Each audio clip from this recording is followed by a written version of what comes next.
Luka Doncic's biggest fear in the NBA. Watching the greatest NBA players perform on the court, they can appear to have no fear. And maybe in moments of greatness, they indeed do have no fear. But in an offseason with a lot of time to think, players like Luka Doncic let their minds wander. He is coming off an incredible season in the NBA, but Luka definitely has some uncertainty right now.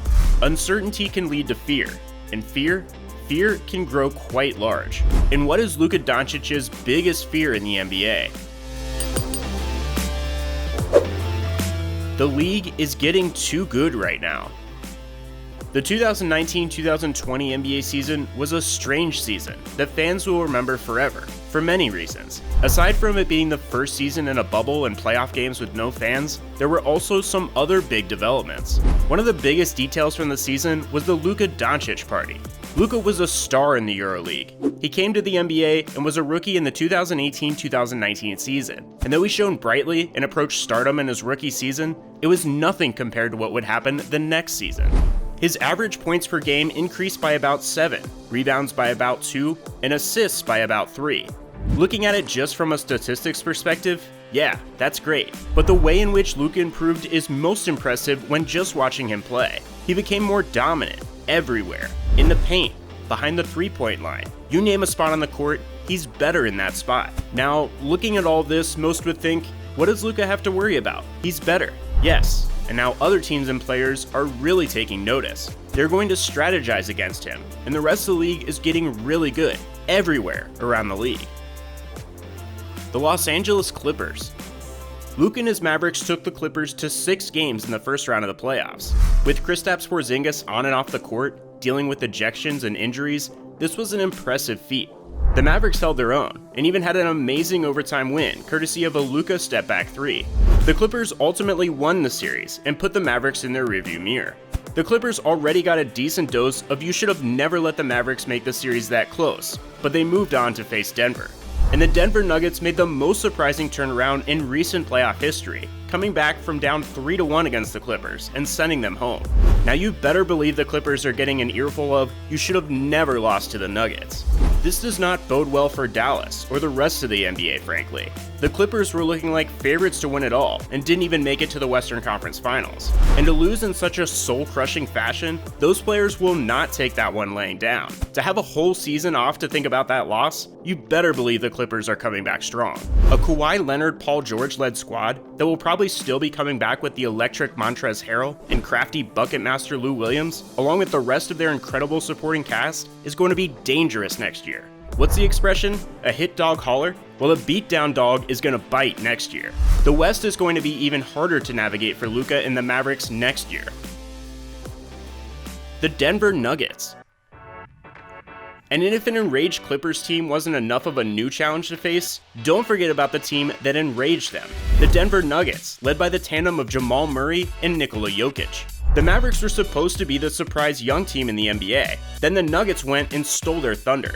Not only are they stealing the limelight, but they are gaining confidence and experience. This young squad is going to be giving the Mavericks in the West a run for their money for years to come. The Portland Trailblazers. Let's split the difference between the young Denver Nuggets and the seasoned veteran Los Angeles Clippers with the Portland Trailblazers, and their mix of veteran talent and youthful energy. Portland was all but counted out of the playoffs and made a loud storm into a playoff spot. Damian Lillard was on a hot streak that could rival the temperature of the sun's surface. This last year, he has taken his game to an extended new level. With the help from CJ McCollum and Carmelo Anthony, and a team that will hopefully stay healthy and all play together, the Blazers look to improve upon their play into next year and take over.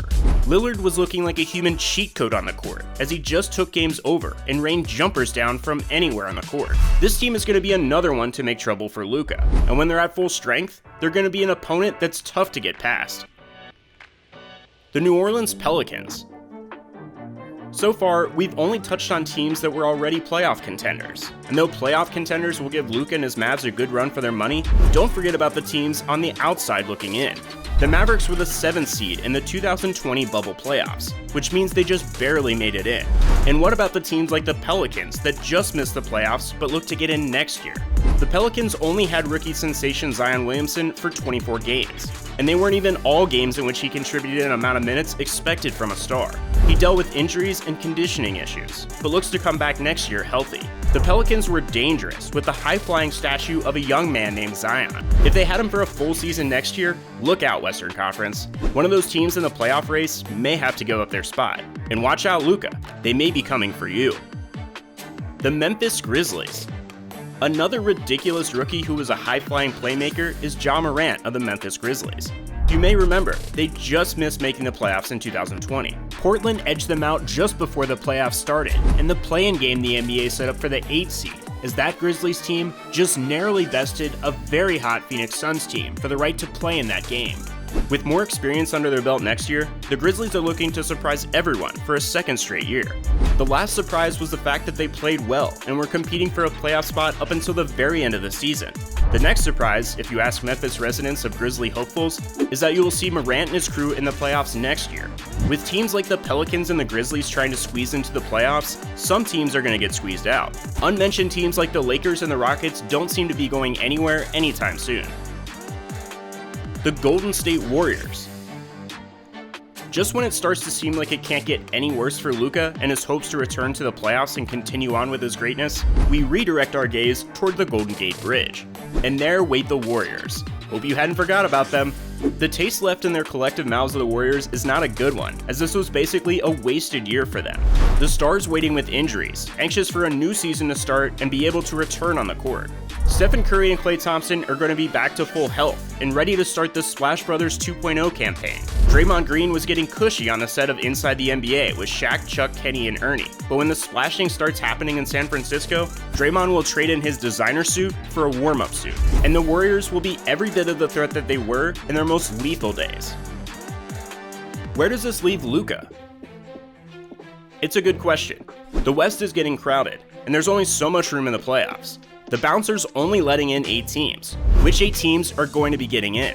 Over the next few years, it may be a game of musical chairs for the last few spots in the Western Conference playoffs. And as some stars age and migrate out of the NBA and into cushy commentator jobs, there will be more opportunities for Luka and the other young stars. The other problem being, there are a lot of young stars out there besides just Luka, and they're going to give him and the Mavericks a good run for their money in every playoff race, every year. Luka is uncomfortably nestled in between seasoned veterans with a stranglehold on the league and up-and-coming youngsters looking to stamp their names on the game. Luka thrived in the EuroLeague. He accomplished a lot there, but he came to the NBA to compete at the highest level on the planet. Luka came to the NBA to be the Don Luka, to showcase his greatness on the brightest stage, to take over in the NBA and show his worth, to achieve true and unarguable greatness. And yes, Luka is tremendous in his second year. How many players have come into the league, guns blazing, torn the league up for a few years, and then just sort of faded away? Too many to count right now. And this was Luka's biggest fear, coming to Dallas, coming to North America, leaving his big fish in a small pond status to be big fish in the expansive Pacific Ocean. Luka does not want to fail here. Luka does not want to be mediocre here. He needs to thrive and excel and dominate.